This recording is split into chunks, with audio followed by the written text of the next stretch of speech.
My name is Matt Jaffe. I'm a 19-year-old singer-songwriter, pretend guitar player from the San Francisco Bay Area. I'm in a band called Matt Jaffe and the Distractions, and been playing guitar for about 10 years. I actually started out on classical violin, and in an effort to avoid playing violin, I started playing a little beat-up half-size acoustic that I found in the corner. And while I'm very grateful for my training with violin, guitar is much easier to write songs on, not to mention much easier to sing while playing.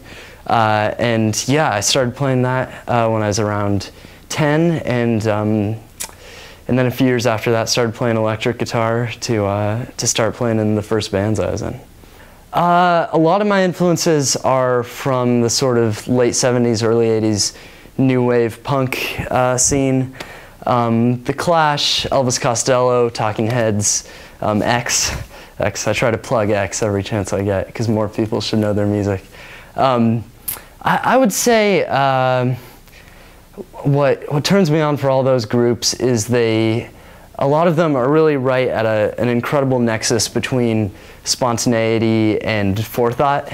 I think their songwriting and skill is out of control, but they also all have an impulsiveness on stage that is very appealing. And I think they also all combine a certain like punk abrasiveness with pop concision. Because I love hooky melodies and catchy choruses and whatnot, but I like when it's produced with a raw edge. So most of those groups have that combination as well. I guess first off, I was just playing open mics around the area and benefit concerts, and I was playing for a group called Bread and Roses that brings music to rehab centers and juvenile halls and convalescent centers, which is work I still do, but after that period of doing mostly shows like that and forming a band, we started recording with Jerry Harrison, who's the keyboardist and guitarist from Talking Heads, and before that, the Modern Lovers with Jonathan Richman. And he did some demos with me, and since then I think I've taken a more proactive approach to my music career, and we have done more recording with a guy named Matthew King Kaufman, who was behind Berserkly Records, producing Jonathan Richman and Greg Kinn. It's all interrelated. You can't throw a dart without hitting some sort of connection. Well, on the Jerry recordings, we actually used session players, Nathan East and Steve Ferroni, who both incredible players. Steve plays drums for Tom Petty now, which is a big thrill for me. I forgot to mention Tom. He's a big influence as well. But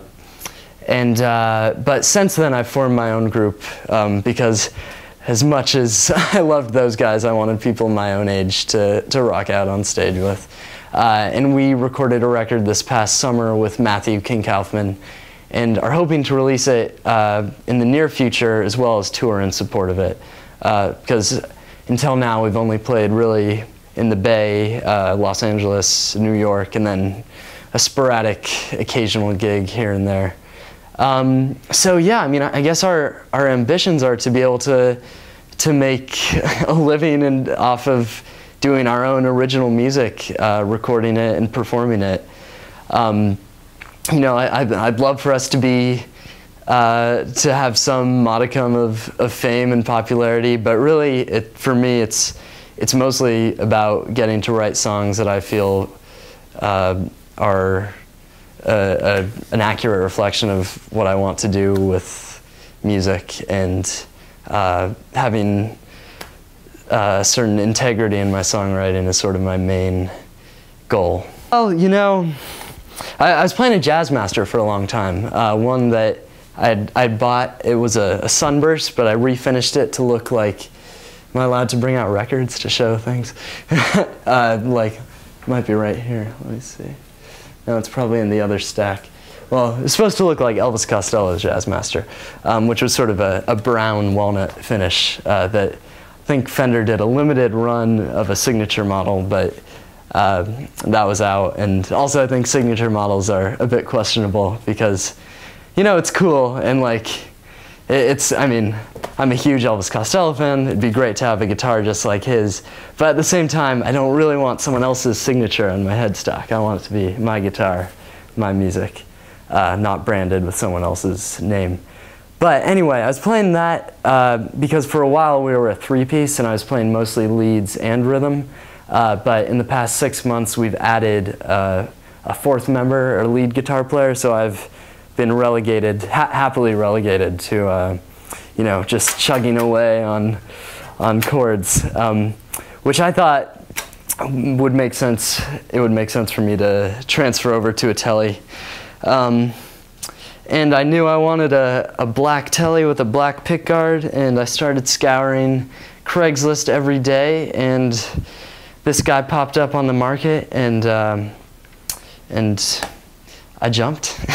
It's sort of cool. It's got, rather than the usual neck pickup, it's got a Seymour Duncan mini humbucker, although I'm still usually playing with the bridge pickup. And also, you can see the guy who had it before me carved out this little sort of, I don't know what you'd call it, little ditch in here. He used to have two normal-sized humbuckers here. So it's got a few little idiosyncrasies, which I think is always fun. You know, I'd rather have a guitar that has, you know, something stripped away or beat up or something than straight out of the box in general.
What you get, 'cause nothing